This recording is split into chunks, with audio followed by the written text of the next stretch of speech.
Hey everybody, we are back. Yesterday's video with the top 20 comic writers of all time did very well.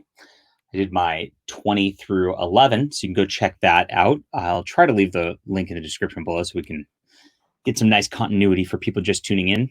But now we are on to the top 10 greatest comic writers of all time.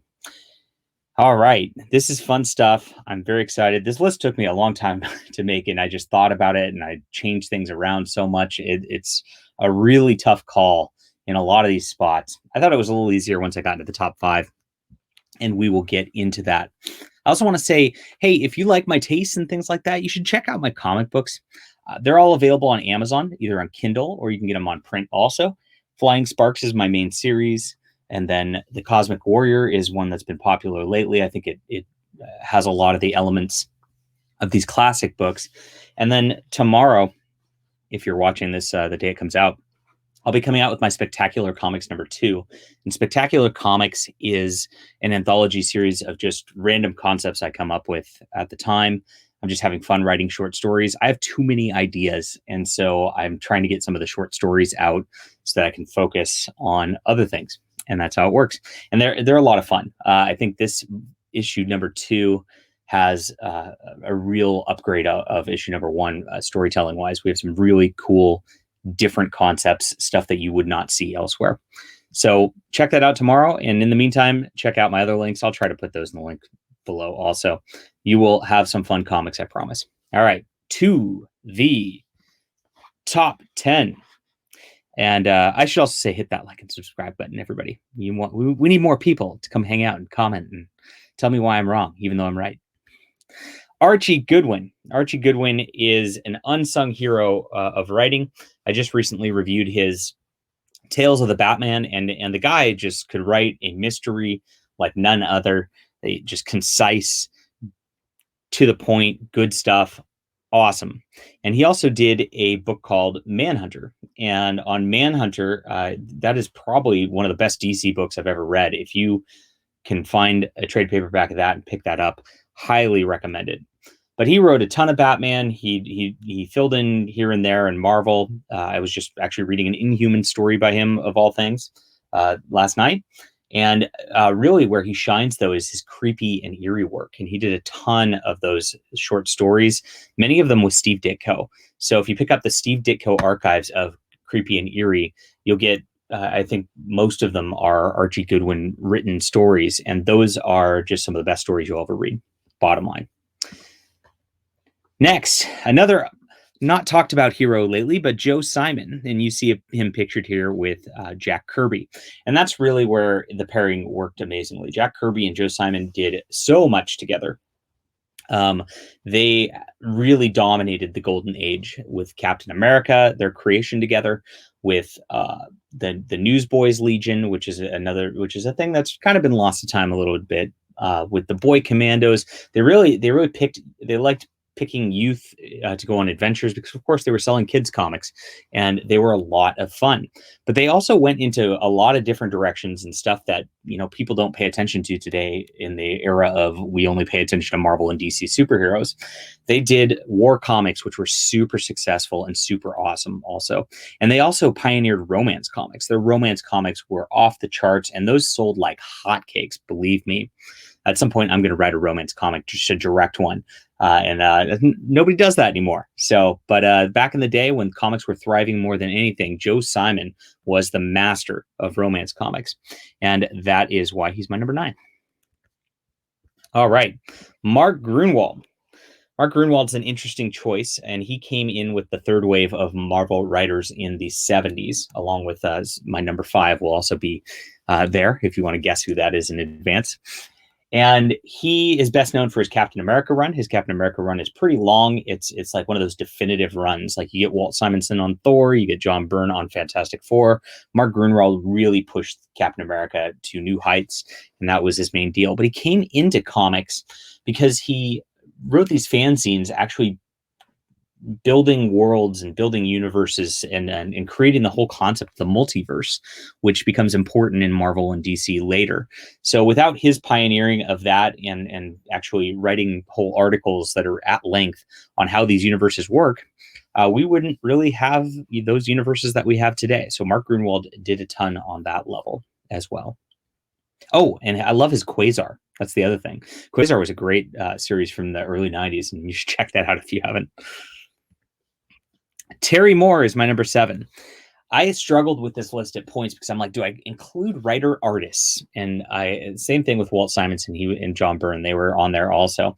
And John Byrne, I can separate because he does a lot of writing even without his art. Walt Simonson does a little bit, but I do love his art also. Terry Moore was my hardest one because do I want to read a Terry Moore story without the Terry Moore art? I don't know. His art is so beautiful. The way he draws women is just out of control. And he actually has a book, How to Draw Women, believe it or not. And it's just wonderful. But every one of his stories are just intensely human, intensely touching. You really relate with the characters more than anything. Of course, he's most famous for Strangers in Paradise. And I do got to give a little content warning on that. It does feature, lesbian couple and all that. And that, I don't tend to like to promote that on the channel too much, but, he did a really fantastic job of it, and it doesn't bother me reading that book. But his other stuff, Echo, excellent, sort of superhero, but flipped into a Terry Moore sort of way, is awesome. Rachel Rising is my favorite, and I'm not a horror fan at all, and this is Terry Moore's horror. Terry Moore is not very good at horror in the classical sense, but he really invented his own story, which was very different than anything else out there. And Rachel Rising is something that's so good. It is my favorite comic of all time. And so I implore you to check that out. We'll be doing probably a reread of that and discussion of that once it gets close to Halloween time for some. I think we'll do a multi-week discussion because it's kind of a long series. And then Motor Girl was another one, which was a 12-issue series, and that's really underrated too. It's about a girl with PTSD and then coping with that. He's since done Strangers in Paradise 25, and the most recent one was called 5 Years, which is just wrapping up. And that's the Terry Moore universe. He really doesn't do too much work in other people's universes. I see him do sketches of other things. And I believe he wrote a Batman story of some sort, didn't enjoy doing it. And I think he did a Spider-Man Loves Mary Jane bit back in the day also. But his own universe is where it's at. I mean, Terry Moore just writes beautiful characters, and it's a lot of fun. Number 6, Chris Claremont. What is a list without Chris Claremont? He is, he's the guy who pioneered the X-Men. He made superheroes into what they are today. There is no comics without Chris Claremont. And he did a lot more in the 70s too. He actually worked on Miss Marvel. He did Marvel Team Up for a bit. He was brought in here and there to do different issues. He did a little Wolverine stint. I guess that's X-Men as it is. But I mean, his X-Men run was 20 plus years, and he, crafted such a beautiful epic. It's amazing that he could keep going on a title for that long and still keep it fresh and interesting all the way through. And yet he did. So that's Chris Claremont for you. Number 5, probably not a surprise after I talked about Mark Gruenwald and that third wave of writers, Roger Stern. Roger Stern is best known for his Spider-Man work. He did this pre-Alien Costume Saga, and he transitioned into that Alien Costume Saga as he exited the title. But that whole era of Peter Parker, where he's running around with the Black Cat, where he fights the Juggernaut, I mean, it is just the most classic of stuff. That omnibus covering all that is out of print right now, and if you can find it at a reasonable price, I would scoop that up immediately. It is some of the best work out there. He returned to Spider-Man later in the Brand New Day era, which I didn't read honestly because I was upset with One More Day. But I heard his writing even in that was very good. He did a Hobgoblin Lives in between then, and he's just your Mr. Spider-Man guy. But he also did some other stuff, and he really did a long run and stint on Superman also. And his Superman work is just as good as his Spider-Man work. You can get that, I believe, in the Superman Exile omnibus for the most part. And that is a good spot to look for those works. Number 4, the legend himself, Chuck Dixon. All right, I got enough comments saying he better be my number 1. And I love Chuck. Don't get me wrong. I do love Chuck.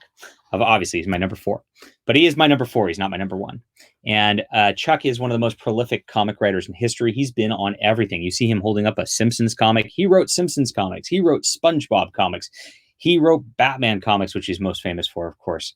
I mean, he wrote Punisher comics. He has been all over the map, all over everything, but he really redefined the Batverse in kind of late 80s, early 90s with his Batman, with Nightfall, which is, of course, the big breaking of Batman's back, inventing Bane, inventing my favorite DC character, Spoiler, which transitioned to his Robin run and then went through his Nightwing run. I mean, he really, and he invented the Birds of Prey too. He was the beginning of that. And all of that really shaped the DC universe. Doesn't get enough credit. Now, Chuck did an awesome one with Graham Nolan called Bane Conquest a couple years back, and a lot of people didn't even see that. It's a 12-issue maxi series, and it's in one trade paperback, I believe. I recommend picking that up highly. Chuck also is doing a ton of indie work, and so he did Airboy in the 80s, which might be his best work. I would go grab those trade paperbacks of those in sort of thicker omnibus forms. And he brought back this Golden Age character and really reinvented him at the time as the grandson of the Airboy character. Really cool stuff. And he just continued that with an issue 50 and 51 independently. And gosh, he's done so much work. I can't even talk about all of it because Chuck's just on everything. He's got a book called Alt Hero Avalon, where he's created his own sort of hero universe also. Beautiful stuff. What else? Too much stuff. He's done some Xenoscope work, working on Robin Hood as a character, and she really developed really well under Chuck. I mean, the guy can do no wrong. He puts out so many books, and if you get it, you just know you've got a stamp of quality where you're going to get a nice story that is got good action, good fun, and that is Chuck Dixon in a nutshell. Number 3, and this is why Chuck Dixon is number 4, Carl Barks. I love Chuck, but he can't beat Carl Barks. I'm sorry. Carl Barks is the inventor of Uncle Scrooge. He's really the one who brought Huey, Dewey, and Louie into their own characters and not just these random, mischievous youth that they were before that. He wrote the Duck comics for decades, and he became such a rock star. I mean, he was selling millions and millions of books. He was bigger than anybody. He's bigger than the Beatles. And people don't realize it these days because, they were kind of unsung heroes back then. They didn't put their names on a lot of comics. Really didn't see much in America. He really got huge in Europe, of all places. And so he's got this huge repertoire of Duck comics. They're coming out through Fantagraphics books and these beautiful hardcover collections. I'm reviewing them regularly. Gosh, every single one of these comics is so fun. It's so beautiful. He does so much with these Duck characters that you just wouldn't expect, and makes them into really epic adventures. I was hesitant at first. I was like, I don't want to read a Donald Duck comic. What are you talking about? And then I got into it, and I was like, whoa, this stuff is so awesome. So Carl Barks, definitely number 3. Number 2. I'm sure people who follow along with me were wondering when this name was going to come up, and a lot of people probably would think he would be number 1. And he's my number 1 writer in that, like, if I see him buy his name on something, I'm buying it immediately. Tom DeFalco just creates fun wherever he goes. And that's kind of where, you'll notice my list is at. I leave off a lot of the names that are like the dark, edgy, Grant Morrisons and Alan Moores and Neil Gaiman's off this list, because I just don't like reading their books. They don't bring a fun factor for me at all. They're just they just make you feel bad at the end of the day. But let's talk about Tom DeFalco. All right, Tom DeFalco, his run on Thor and Fantastic Four were so different than everything. He really pushed the limits. I discovered him through Fantastic Four. I bought one of those issues where Reed Richards actually returns, and I got hooked from there. And that's where I started reading the Fantastic Four as a kid. But he was also writing Spider-Man at the time, and I didn't even know I was reading Tom DeFalco because I wasn't paying attention to the writers and artists when I was a kid. And he went through the Clone Saga, which I actually really enjoyed. I got to say, I think it's a lot of fun. It extended too long, and the Ben Reilly thing extended too long. And the ending of it really is a bit painful because they just kind of were like, well, you guys got to wrap it up at the editorial level. but it was, the whole concept at the beginning and bringing that out and establishing those characters was a lot of fun to start, and it was really a new path. He also was the beginning of the alien costume in Amazing Spider-Man, and he had a nice run there in the late 200s, which was just some of the best comics of all time right there. But let's get to my favorite book. My favorite book is Spider-Girl, and I already mentioned that Rachel Rising is probably my favorite book of all time, and as a graphic novel, it is. Spider-Girl's, I think 125 plus issues, so it feels like a superhero serial comic. It's not quite the same thing as a graphic novel that has a beginning and end like that. Tom DeFalco started this like MC2 universe, and it was supposed to be younger characters like in the future when like the Avengers had grown up and all that. And so they're kind of taking over the mantle as the next generation. And Peter Parker has a daughter in it with Mary Jane, which I appreciated because they were in the Clone Saga. They were having a baby and they miscarried the baby, quote. But they in this version of the universe, the baby lived. And I prefer to think of this as my canon, where Peter Parker and Mary Jane kind of ride off into the sunset. Ben Reilly becomes Spider-Man for a bit, and Mary Jane has a baby, and she grows up with the superpowers and inherits them. He creates a wonderful supporting cast. There is a better supporting cast than the original Amazing Spider-Man, to be honest. You've got bullies, you've got dorky people, and Mayday as a character who's Spider-Girl. She's not the dorky Peter Parker in this. She's kind of a hip athlete and a little cooler than everybody. And so it's a really interesting flip of the script there with that. But you get Peter Parker training her reluctantly. You bring back some characters like the Green Goblin 3, I think it is, where it's Phil Urich. Another side tangent we could go off on. All the stuff from the late 90s that like kind of gets ignored in continuity now. But he really brings a lot into it and creates a wonderful, wonderful superhero story that is really in the tradition of the old Marvel comics of just like wide-eyed wonder. And so I could rave about Spider-Girl forever, and I'll do a full review because I would keep rereading those books all the time at some point. But that's why Tom DeFalco is my number 2. Guy is wonderful. I've got an interview with him on the channel, so if you look that up, you can hear me talking with him for about an hour. Cool. And why he's not number 1. And I thought about this. Like, I enjoy Tom DeFalco stories probably more than Stan Lee stories, to be honest. But look, Tom DeFalco stories don't exist without the Stan Lee stories. None of this stuff exists without the Stan Lee stories. Stan Lee did so much in the 60s. I mean, the guy was a workhorse. And I know the artists, get upset and say, I actually did all this and he just scripted on top of it or whatever. Truth is, maybe he did, maybe he didn't. I don't know what's there, but I mean, he definitely put together this universe. He definitely created all these characters that are lasting in the zeitgeist, and just did so much work in that time period that was beautiful, especially when you get to his later Fantastic Four and Thor towards the end of his runs there. Just absolute beautiful stuff that is unparalleled in comics. There is no greater development than what goes on in there. There's no greater conceptual stuff. Just beautiful, beautiful stuff that he has done all the way around. I definitely recommend, I'd say Thor and Fantastic Four are probably the best. Spider-Man is my favorite character. I just grew up with Spider-Man, and Spider-Man's great. I'd say probably the first 50 issues, and then it starts to get a little repetitive after a while.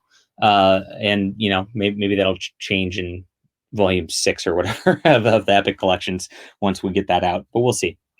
But yeah, it's good at the beginning, and I'd say Fantastic Four and Thor hit their strides probably around the like 50th issue into it. So it's kind of a different, it's like a swap. Like Spider-Man was great at the beginning and had a lot of life, kind of slowed down. The other two weren't quite there, and then they really, really got there as they hit their stride. So those are the best books of his Silver Surfer with John Buscema later. I just reviewed, really good stuff. I mean, he just created everything in the Marvel universe from the 60s just came from this man and his artists, of course. But you can't have a list without him, I don't think. And even if you're not the type that enjoys Silver Age stories, I do. I think they're actually a lot more fun. You compact a lot more storytelling into a book than normal. you got to give the credit for the fact that none of this exists without him. And that's it. That's my top 10 list. Hope you enjoyed it. A little longer than yesterday. And we'll be back soon with some more videos and fun. See you guys.